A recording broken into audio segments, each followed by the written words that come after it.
दोस्तों नमस्कार, मेरा नाम प्रशांत है और आप देखना शुरू कर चुके हैं आपका अपना channel the conflict lens. America और ईरान के बीच में खुले तौर पर भले ही लग रहा हो कि सीज फायर चल रहा है, लेकिन एक ऐसी जंग लगातार जारी है जिसमें सीज फायर का कोई असर पड़ता हुआ नजर नहीं आ रहा है। परसों वाले दिन लगातार रात भर अटैक किए, ईरान ने भी अटैक किया, अमेरिका ने भी अटैक किया और सब कुछ अमेरिका ने शुरू किया। एक और बड़ा हमला इस बार ईरान ने किया है और यह पहला ऐसा हमला है इस सो कॉल्ड सीज फायर के बाद जब ईरान ने अमेरिका के जंगी जहाज को निशाना बनाया है। दावा किया जा रहा है कि इस हमले में उसने उस जहाज के कंट्रोल एंड कमांड सेंटर को निशाना बनाया। अभी विस्तार से मैं आपको खबर बताऊंगा। सबसे पहले इसी खबर पर चलेंगे। दूसरी तरफ कुवैत के इंटरनेशनल एयरपोर्ट पर ईरान के हमले का एक और नया वीडियो सामने आया है और यह हमला दावा किया जा रहा है कि ईरान के शाहेद 136 ड्रोन से किया गया है। हालांकि ईरान इसको लेकर के यह भी कह रहा है कि यह खुद अमेरिकी जो मिसाइल हैं उनके फेलियर की वजह से यह हमला हुआ है, यानी कि उन्हीं मिसाइलों की वजह से, उसी इंटरसेप्टर की वजह से हमला हुआ है। उसके बारे में इधर अयातुल्लाह अली खामिनेई के सुपुर्दे खाक होने को लेकर के एक बड़ी खबर निकल के सामने आई है, उसके बारे में भी मैं आपको बताऊंगा। और लेबनान में हिजबुल्लाह और इजराइल के बीच में सीज फायर हो गया है, लेकिन क्या सच में सीज फायर हो गया है? क्योंकि एक तरफ सीज फायर का ऐलान हुआ, सब कुछ हो गया, और दूसरी तरफ आर्मी की तरफ से, आईडीएफ की तरफ से कहा गया कि कोई सीज फायर नहीं है। देखिए बहुत सारी खबरें, एक एक करके सबको बताता हूं। सबसे पहले जरा इस वीडियो को देखिए। यह वीडियो IRGC ईरान के द्वारा जारी किया गया। ईरानी मीडिया प्लेटफॉर्म्स में लगातार यह वीडियो जारी किया गया। बताया गया कि इसी मिसाइल के जरिए अमेरिकी डिस्ट्रॉयर को, अमेरिकी जंगी जहाज को निशाना बनाया गया। यह वही जंगी जहाज है जिसको निशाना बनाया गया जिसके जरिए स्ट्रेट ऑफ हॉर्मुज में, समंदर में लगातार अमेरिका ईरानी या ईरान से जुड़े हुए ऑयल टैंकर और शिप्स को निशाना बना रहा था और उसके जवाब में यह कार्रवाई की गई है। करंट रिपोर्ट ने यह वीडियो शेयर किया।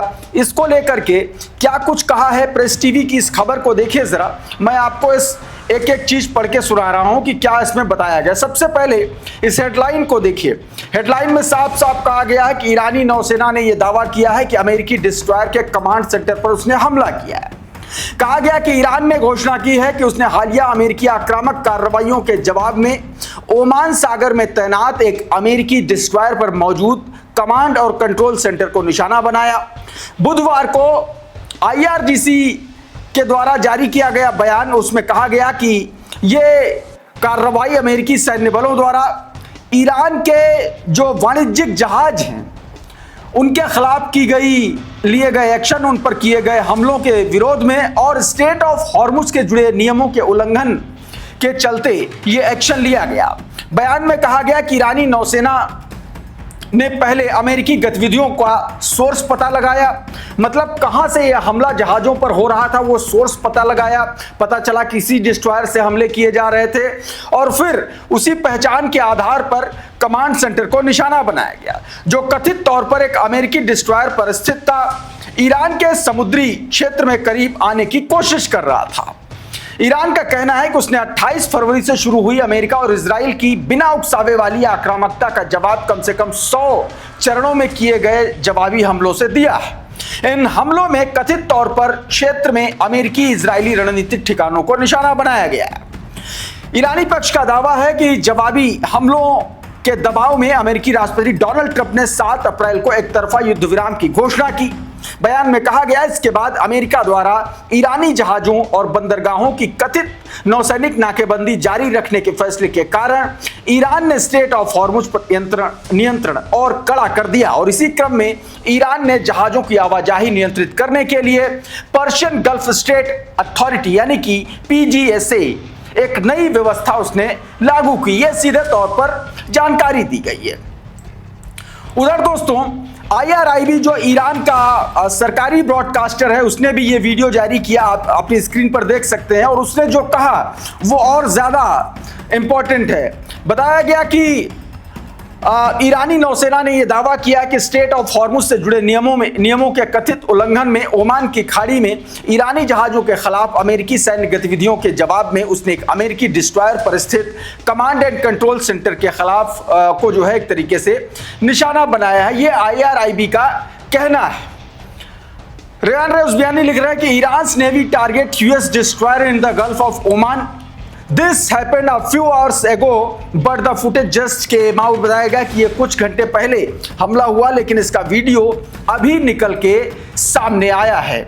उधर दोस्तों, बीते दिनों जो हमला किया गया और ये हमला हुआ ईरान के द्वारा कुवैत के अलग अलग जगहों पर हमला किया गया, उसके अमेरिकी एयरबेस पर हमला हुआ, कुवैत इंटरनेशनल एयरपोर्ट पर भी हमले की खबरें निकल के सामने आई। लेकिन इंटरनेशनल एयरपोर्ट पर खबरें को ईरान नहीं मानता है। ईरान का दावा है कि ये अमेरिका की जो पैट्रियट जो मिसाइलें हैं उन्हीं का ये फेलियर है और उसकी वजह से एयरपोर्ट पर हमला हुआ। इस बीच एक और वीडियो, ये वीडियो कुवैत की तरफ से ही जारी किया गया है। देखिए किस तरीके से ये आकर के अटैक हुआ है, इस वीडियो को देखिए।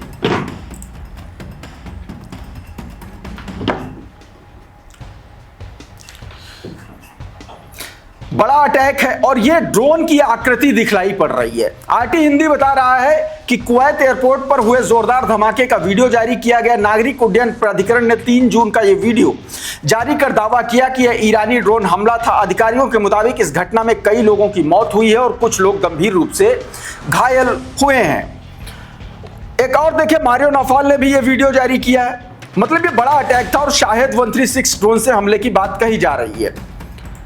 मारियो नौफाल लिख रहा है कि CCTV footage now shows the moment a terminal at Kuwait International Airport was hit with an Iranian Shahed 136 Shahed kamikaze drone slamming into the terminal 1। ये कुवैत इंटरनेशनल एयरपोर्ट के टर्मिनल 1 पर शाहिद 136 से हमले की बात निकल के सामने आई है। CCTV फुटेज में ये बात जो है साफ हो रही है। द IRGC, इसको लेकर के बताया गया कि IRGC denied responsibility for the airport damage and tried to pin it on malfunctioning Patriot interceptor. बताया गया कि ईरान ये कह रहा है, उसने डिनाई कर दिया है, इसकी जिम्मेदारी नहीं ली और कहा है कि ये जो अमेरिकी पैट्रियट एयर डिफेंस सिस्टम्स हैं उसका एक तरीके से मैल फंक्शन की वजह से ये अटैक, ये हमला जो है उसकी तरफ से हुआ।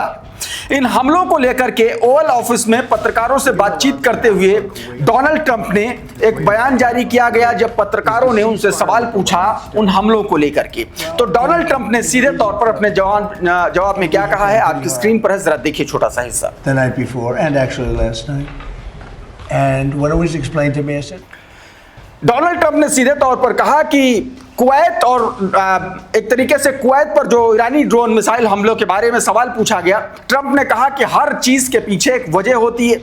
उसने कहा कि हमने पिछली रात काफी जोरदार तरीके से निशाना बनाया था और वास्तव में कल रात थी। जब मुझे इसकी जानकारी दी गई मैंने कहा कि ठीक है हम ऐसा करेंगे, लेकिन हम उन्हें काफी कड़ा जवाब दे रहे हैं। सीधे तौर पर यह जानकारी दी गई है। उधर डील को लेकर के डोनाल्ड ट्रंप ने कहा कि जो ईरान के साथ उसकी डील है जैसे ही फाइनल हो जाएगी स्ट्रेट ऑफ हॉर्मुज के दरवाजे फौरन खोल दिए जाएंगे। छोटा सा हिस्सा सुनिए। immediately upon signing the memorandum of understanding, the Hormuz Strait. अच्छा, इस बयान पर ईरान के विदेश मंत्री अब्बास अराक्ची की तरफ से एक आनन फानन में बयान आया। आपकी स्क्रीन पर रेयान रोज़बियानी का एक ट्वीट बताया गया कि Iran foreign minister reveals no progress made in negotiation with US। सीधे तौर पर कहा गया कि डील को लेकर के, नेगोशिएशन को लेकर के अभी भी अमेरिका के साथ कोई बातचीत नहीं हो रही है। कहा कि if Israeli aggression against Beirut continue, our armed forces are fully prepared to resume the war and target objective inside Israel। सीधे तौर पर यह अब्बास अराक्ची ने कहा कि अगर लेबनान में बेरूत पर हमले इजराइल करेगा तो हमारी जो सेना है, जो जवान है वो तैयार है और अब हम इसके बाद सीधे तौर पर इजराइल पर हमला कर देंगे। यह सीधे तौर पर कहा गया है। उधर Ali Khamenei Ayatollah Ali Khamenei को लेकर के एक खबर निकल के सामने आई। आपकी स्क्रीन पर न्यूज़ 24 की यह खबर बताया गया कि मौत के 3 महीने के बाद पूर्व supreme leader Ayatollah Ali Khamenei सुपुर्दे खाक किए जाएंगे। ईरान सरकार ने इसको लेकर के 3 दिन का राजकीय शोक घोषित किया है। खामेनी को आखिरी विदाई देने 2 करोड़ से ज्यादा लोगों के पहुंचने की उम्मीद जताई जा रही है और ईरान के कई बड़े शहरों में शोक जुलूस भी निकाला जाएगा। इस बीच अब्बास अराक्ची की धमकी और तमाम सारे घटनाक्रमों के बाद इजराइल जो है बैकफुट पर है। इजराइल और लेबनान के बीच में एक बार फिर से सीज फायर की बातचीत शुरू हुई है। क्या कुछ कहा गया सीज फायर के दौरान की ये वो वीडियोस है, आप देखिए अपनी स्क्रीन पर। जब लेबनान के प्रतिनिधि, इजराइल के प्रतिनिधि, यूनाइटेड स्टेट के प्रतिनिधि ने, इन तमाम लोगों ने बैठ करके इस पूरे फ्रेमवर्क पर मुहर लगाई है। क्या मुहर लगाई है, आपकी स्क्रीन पर मधुरेंद्र कुमार का ये ट्वीट देखिए। बताया गया कि अमेरिकी मध्यस्थता के बाद इजराइल और लेबनान ने युद्ध विराम लागू करने पर सहमति जताई है, जिससे क्षेत्र में तनाव कम होने और व्यापक समझौते की उम्मीद बढ़ी है। समझौते के तहत हिजबुल्लाह को हमले रोकने होंगे। दक्षिणी लेबनान के लिटानी नदी से हिजबुल्लाह लड़ाकों की वापसी होगी। विशेष सुरक्षा केंद्र बनाए जाएंगे जहां केवल लेबनानी सशस्त्र बलों का ही नियंत्रण होगा। लेबनान में जारी इजरायली हिजबुल्लाह जंग के कारण ईरान ने अमेरिका के साथ बातचीत को खटाई में डाल दिया था, जिसके बाद ट्रंप ने नेतन्याहू को खरी खोटी सुनाई और अब सहमति बनी है। लेकिन क्या सच में सहमति बनी है? ड्रॉप साइट का ये जो ट्वीट आप अपनी स्क्रीन पर देख रहे हैं, ये कुछ और खबर बयां कर रहा है। इजरायली आर्मी चीफ का बयान, इसमें कोट किया गया कि there is no ceasefire for our forces in Lebanon. सीधे तौर पर जो आईडीएफ का चीफ है इयाल जामिर, उसने साफ तौर पर कह दिया कि नहीं, हमारी तरफ से लेबनान में कोई सीज फायर नहीं है। यह बयान ठीक उसी दिन आया जिस दिन यह डील हुई। लेबनान में इजरायली सेना किसी भी युद्ध विराम से बंधी नहीं है। यह बयान उन्होंने हैफा नौसैनिक अड्डे पर उस समय दिया जब कुछ घंटों बाद अमेरिका ने इजराइल और लेबनान के बीच नए त्रिपक्षीय युद्ध विराम समझौते की घोषणा की। मतलब यह बयान आया और उसके बाद इस तरीके की घोषणा हो गई है। हिजबुल्लाह ने भी एक फुटेज जारी किया जिसमें इजरायली सैनिकों को निशाना बनाते हुए दिखलाने की कोशिश करा। जरा इस वीडियो को देखिए। ये जब्तार अल शकरिया का इलाका, जहां पर हिजबुल्लाह ने इन आईडीएफ सैनिकों को निशाना बनाया। 3 सैनिक हैं और इनको जो है एफपीवी ड्रोन से उड़ाने का दावा किया है, निशाना बनाया है। ये उसका वीडियो है जो आप अपनी स्क्रीन पर साफ तौर पर देख पा रहे हैं दोस्तों। उधर दोस्तों एक और बड़ी खबर है डोनाल्ड ट्रंप से जुड़ी हुई। डोनाल्ड ट्रंप दोस्तों सीधे तौर पर बेंजामिन नेतन्याहू को कह रहा है कि अगर मैं नहीं होता, अगर अमेरिका नहीं होता तो इजराइल नहीं होता।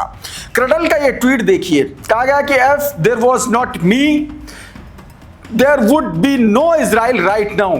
सीधे तौर पर इसमें डोनाल्ड ट्रंप ने एक चैनल को दिए गए इंटरव्यू के दौरान उसने ये बयान दिया और सीधी सीधी बात कही, अगर मैं नहीं होता तो आज इजराइल भी नहीं होता। अमेरिकी राष्ट्रपति डोनाल्ड ट्रंप ने पॉड फोर्स 1 पॉडकास्ट में दिए गए इंटरव्यू में दावा किया कि उनके नेतृत्व के बिना आज इजराइल का अस्तित्व नहीं है। मतलब अब इससे एक बात और साफ होती है कि इजराइल अगर लेबनान पर हमले कर रहा है तो उसमें डोनाल्ड ट्रंप का बड़ा हाथ है। बिना उसके इशारे पर इजराइल कुछ कर नहीं सकता। इसका मतलब सीधा सीधा यही बनता है। इस वीडियो में बहरहाल इतना ही। बहुत बहुत शुक्रिया, बहुत बहुत धन्यवाद। आप जुड़े रहिए आपके अपने channel the conflict lens TCL के साथ। नमस्कार।